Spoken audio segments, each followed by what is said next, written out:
apabila nanti tadi melalui filter pertama, 3 tadi, bahwa ini memang bukan keadaan bukan dibebankan kepada salah satu pihak atau bukan akibat dari kesalahan salah satu pihak, maka kemudian kita firm mengajukan bahwa ini adalah kahar, kan gitu ya Pak ya.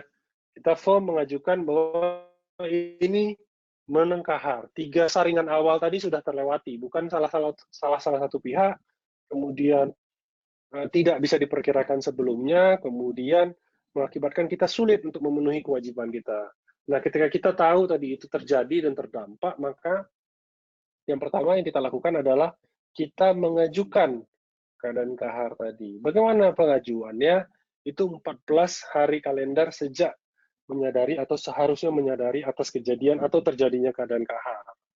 Nah, ketika kita mengajukan tadi, maka yang dilengkapi itu adalah bukti keadaan kahar. Nah, bukti keadaan kahar di Permen 7 itu kita buka sangat luas sekali, Bapak Ibu. Kita tambahkan sekarang bahwa selain pernyataan yang diterbitkan oleh pihak instansi yang berwenang sesuai ketentuan peraturan perundangan, kita bisa juga melampirkan foto atau video dokumentasi keadaan kahar yang telah diverifikasi kebenarannya. Artinya gini, contoh misalnya, terjadi kebakaran, ya kan? Kebakaran di proyek gitu kan. Masa Bapak dan Ibu minta ke Bupati, Pak, tanda tangan dong surat pernyataan oleh saya, proyek saya kebakaran misalnya. Makanya cukup hanya dengan foto video dokumentasi keadaan telah diverifikasi kebenarannya. Namun apabila nanti ketika diteliti ataupun diperiksa oleh polisi yang bahwa kebakaran tadi bukan keadaan kahar, maka itu akan menjadi tanggung jawab para pihak yang mengajukan ataupun yang ditemukan bersalah oleh penyidik kepolisian tadi. Nah, yang ketiga, yang ikut diajukan ketika kita mengajukan keadaan kahar itu adalah hasil identifikasi kewajiban dan kinerja pekerjaan atau pelaksanaan yang terhambat dan atau akan terhambat akibat keadaan kahar tersebut. Ini yang kemarin mungkin waktu dengan Pak Direktur kita sudah diskusikan ya Pak Ade, bahwa ketika ada kahar, kita harus lihat kaharnya itu kena yang mana. Kaharnya kena ke bagian yang mana, ya kan? Kan tidak seluruhnya, bisa jadi tidak seluruhnya kena, gitu. Tidak bisa jadi hanya parsial kecil saja yang terhambat, itu ya hanya misalnya contoh peralatan saja. Tapi kalau yang lain itu tidak ada hambatan, yang lain bisa berjalan dengan baik. Nah, disitulah ketika pengajuan keadaan kahar tadi kita harus bisa mengidentifikasi juga kahar tadi akan menjadi seperti apa. Apakah kahar tadi sementara, kahar tadi sebagian, ya kan, kahar keseluruhan atau kahar permanen gitu. Nah, ini yang kita coba lihat bagaimana dampaknya dari keadaan-keadaan kahar tadi terhadap kontrak, bagian mana yang dipengaruhi, sepanjang apa pengaruhnya, dan bisa nggak dilanjutkan kembali. Nah, itu ini yang bisa dimulai diidentifikasi oleh Bapak Ibu. Nah, terkait dengan COVID ya, terkait dengan ini sebenarnya kan kesulitan kita untuk melaksanakan pekerjaan konstruksi ketika COVID-19 ini adalah kita tidak punya kepastian kapan atau bagaimana COVID-19 ini akan berlalu, Bapak Ibu ya. Jadi disitulah kendala terbesar bagi PPK, bagi penyedia, bagi pelaku-pelaku kontrak untuk bisa menegosiasikan kontraknya. Sebesar apa pengaruhnya, sampai kapan, itu hampir sampai sekarang tidak ada yang bisa memastikan, Bapak Ibu. Jadi memang opsi terbaiknya adalah kita lakukan identifikasi secara bertahap. Mana yang masih bisa kita laksanakan, mana yang masih bisa kita progres. Itu Bapak Ibu.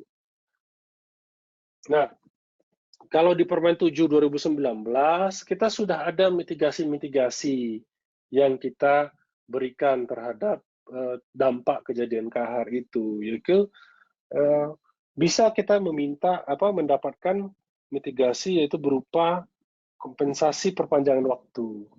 Bisa kita mendapatkan mitigasi berupa kompensasi penambahan biaya, gitu ya.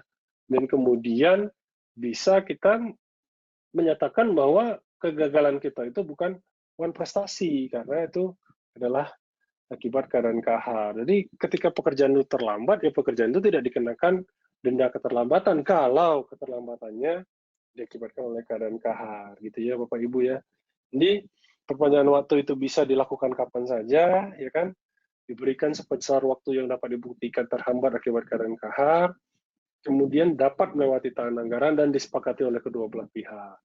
Nah, untuk biaya diberikan terhadap pergantian biaya yang wajar untuk bekerja dalam keadaan kahar. Nah, biaya yang wajar ini artinya adalah selisih dari biaya awal yang ditawarkan dengan biaya aktual, biaya real yang eh, dikeluarkan sekarang gitu contohnya. Jadi misalnya harga semen itu dulu ketika kita tawar 30.000 dan sekarang itu sudah 45.000, maka penambahannya hanya untuk selisih 45.000 dengan 30.000 tadi. Karena penambahan itu hanya untuk kerugian nyata.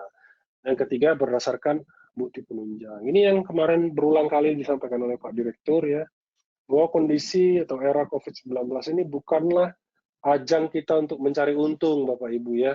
Ini adalah risiko yang harus ditanggung bersama, ditanggung oleh seluruh elemen bangsa, sehingga dibutuhkan kejujuran, seperti yang disampaikan oleh Pak Direktur tadi, hari pertama itu. Nah, bagaimana mekanisme perubahan kontraknya sesuai dengan Permen PUPR?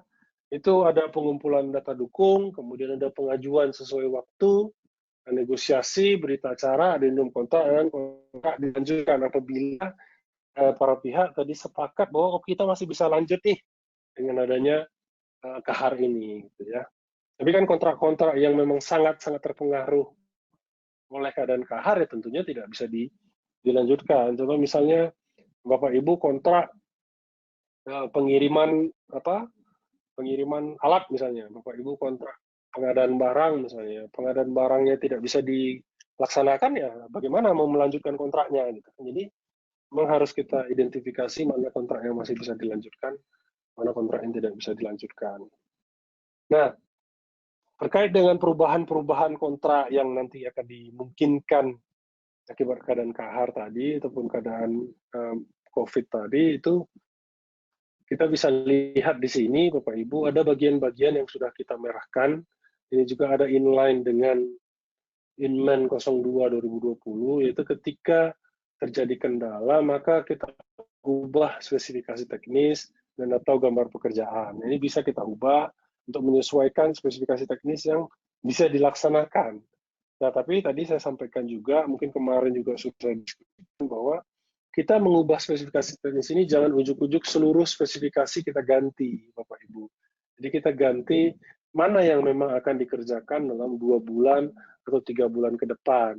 Jadi kita lakukan secara bertahap, kita identifikasi secara bertahap, tentunya juga disertai dengan pelaporan dan pencatatan yang betul-betul detail.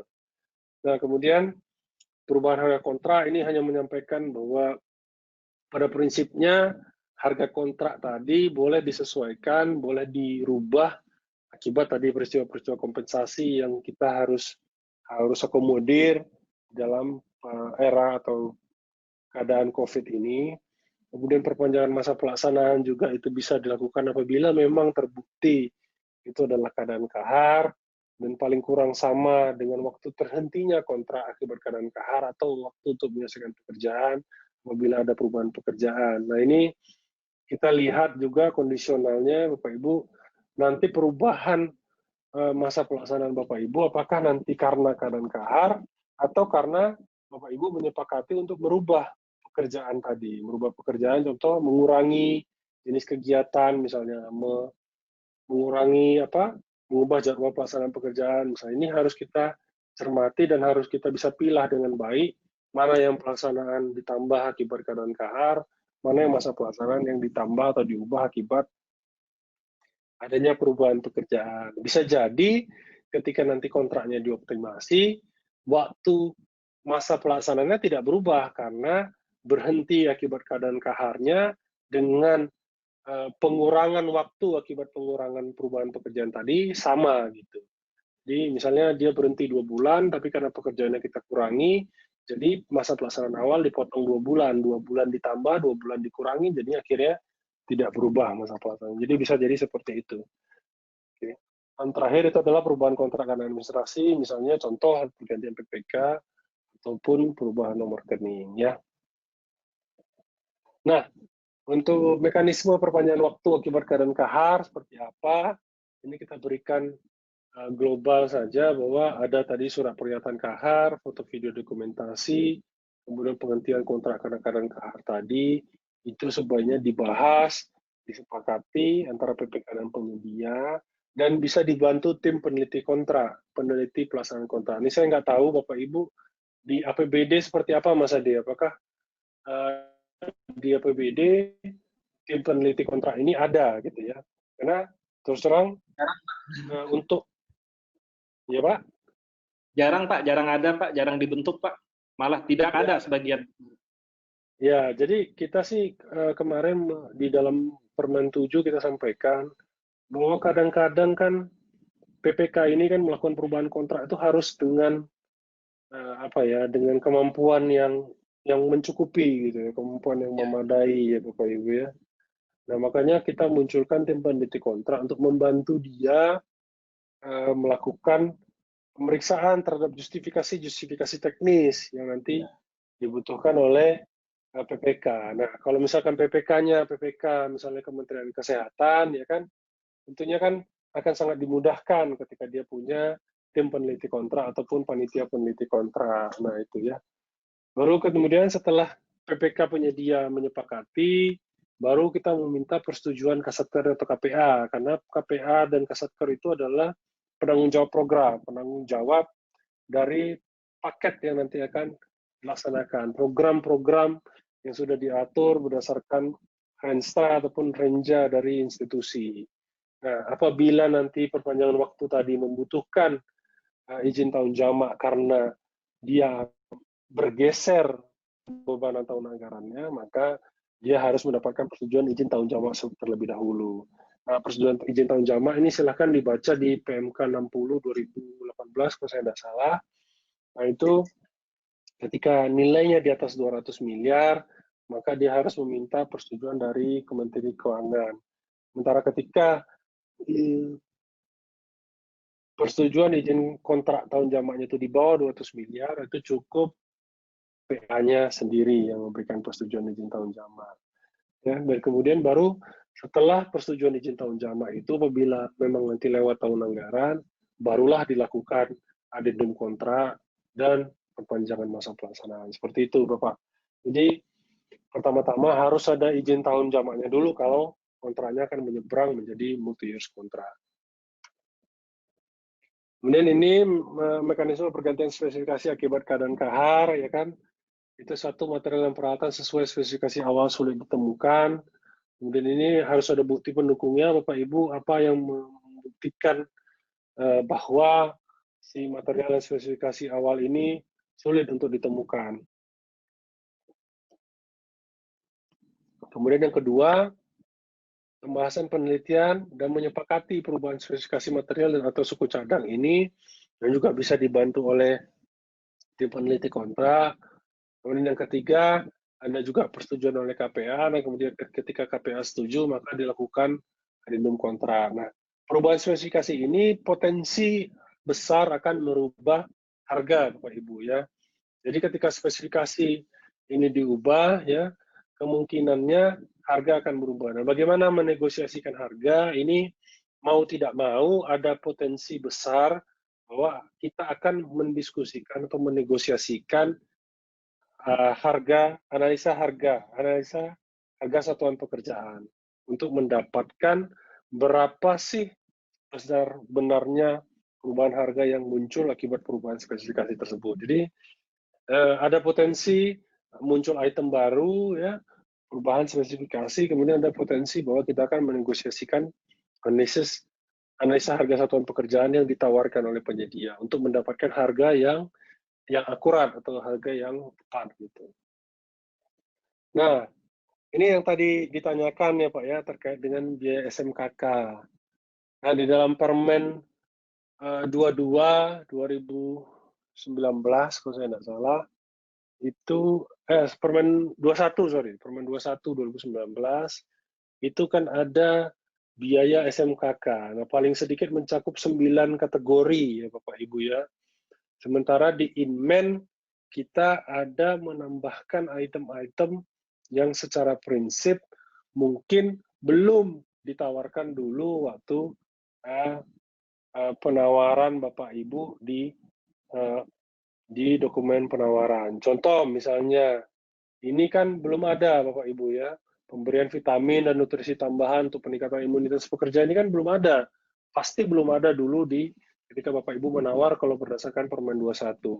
Kemudian belum ada pengadaan fasilitas kesehatan di lapangan mungkin. Ya. Kemudian itu terkait dengan penyediaan termometer, pengukuran suhu pagi, siang, sore, itu kan pasti belum ada, Bapak Ibu ya. Pembentukan Satgas COVID-19 di proyek itu juga pasti belum ada. Nah, ini yang bisa masuk ke dalam item-itemnya di mana. Nah, ketika kita bilang masker, kemudian itu bisa masuk ke poin 3, alat pelindung kerja atau alat pelindung diri ya. Ketika kita bilang Satgas COVID-19 yang dibentuk di proyek itu bisa masuk ke dalam personel keselamatan konstruksi. Di sini pembiayaannya nanti untuk menambahkan apabila ada satgas-satgas yang dibutuhkan. Fasilitas kesehatan itu masuk ke item nomor 6, Bapak Ibu ya, fasilitas sarana prasarana dan alat kesehatan. Konsultasi dengan ahli itu mungkin bisa diperlukan atau tidak. Nah, ini harus melihat kamar mana yang cocok ketika Bapak Ibu nanti masuk ke dalam penambahan biaya SMKK. Nanti silakan dikonsultasikan dengan ahli K3-nya ataupun ahli petugas K3-nya bagaimana melakukan revisi-revisi biaya terkait dengan SMKK ini. Ya, nah yang terakhir itu bagaimana kita mengoptimalisasi pekerjaan konstruksi. Ini pastikan Bapak Ibu juga dalam pelaksanaan pekerjaan ini dilematis ya Bapak Ibu ya. Kalau misalkan pekerjaan konstruksinya tidak dilaksanakan, maka ada kemungkinan kan termin tidak cair kan gitu ya. Termin tidak cair itu dapur tidak ngebul kan gitu bahasanya ya Pak ya. Jadi dilematis bagaimana kita tetap melaksanakan pekerjaan konstruksi tapi tidak membahayakan diri kita ataupun pekerja kita kan gitu. Nah, di sini kita coba menyampaikan strategi optimalisasi, yaitu adalah proaktif membangun komunikasi antara para pihak. Jadi, kenapa penting komunikasi ini, Bapak Ibu? Agar tidak terjadi misinterpretasi. Artinya, ketika kita berhenti, ketika kita melakukan misalnya perubahan-perubahan kontrak, itu harus dikomunikasikan dengan baik. Agar terbangun tadi trust, terbangun tadi kejujuran dalam melaksanakan kontrak. Kemudian yang kedua, lakukan pencatatan yang seksama, terutama untuk perubahan kondisi lapangan dan kendala yang dihadapi. Ya, Bapak Ibu, misalnya contoh, ternyata pada suatu kondisi ada misalnya pemeriksaan ataupun ada penyemprotan oleh Satgas COVID provinsi atau Satgas COVID kabupaten misalnya. Itu kita catat Bapak Ibu. Itu menghambat proyek nggak misalnya. Ternyata ada pemeriksaan atau diwajibkan karantina, itu pekerja kita tidak bisa masuk misalnya, atau pekerja kita wajib ikut cek, ikut tes misalnya, tes kesehatan ya kan. Ya itu kita catat kenapa, itu pengaruhnya di mana, dia berdampak terhadap pekerjaan seperti apa. Itu pencatatan-pencatatan seperti itu perlu. Terutama juga terkait dengan lonjakan-lonjakan harga material Bapak Ibu ya. Kalau bisa di saat sekarang ini untuk mengantisipasi permasalahan-permasalahan, gunakanlah referensi harga dari minimal 3 sumber. Jadi toko 1, toko 2, toko 3 gitu kan. Jadi ketika nanti ditanya, kok memang segini harganya? Ya, karena memang kita sudah melakukan perbandingan ke beberapa vendor, ke beberapa penyedia supplier. Kemudian ketika melakukan negosiasi, prinsipnya adalah prinsip pembagian risiko dan kejujuran, seperti yang berkali-kali disampaikan oleh Pak Putu. Jadi resikonya kita tidak untuk meningkatkan untung, tapi bagaimana supaya tidak mengalami rugi. Cuman itu saja, ya kan? Bagaimana pekerjaan bisa selesai, pekerja-pekerja Bapak Ibu bisa tetap membiayai keluarganya, gitu ya. Tidak ada yang terkena masalah, tidak ada yang terkena penyakit, kan gitu. Kemudian kedua, perlindungan SDM. Terapkan protokol COVID-19 secara maksimal, karena sebenarnya tidak ada alasan lagi bagi Bapak Ibu untuk tidak bisa menerapkan protokol COVID ini, karena kita kan sudah sampaikan di dalam Inmen, ya kan, ada penyediaan fasilitas kesehatan, ada biaya untuk penyediaan masker dan lain-lain, ya kan? Kemudian harus menjalin kerjasama dengan fasilitas kesehatan. Nah, kerjasamanya artinya apa, Bapak Ibu? Kerjasama ini bukan berarti Bapak Ibu bikin kontrak gitu ya, tapi pastikan ada fasilitas kesehatan yang nanti akan dituju ketika salah satu pekerja ataupun personil di dalam proyek tadi teridentifikasi terkena COVID gitu loh. Jadi mitigasinya bisa cepat dilaksanakan. Kemudian ketiga, memanfaatkan asuransi kesehatan dan perlindungan tenaga kerja.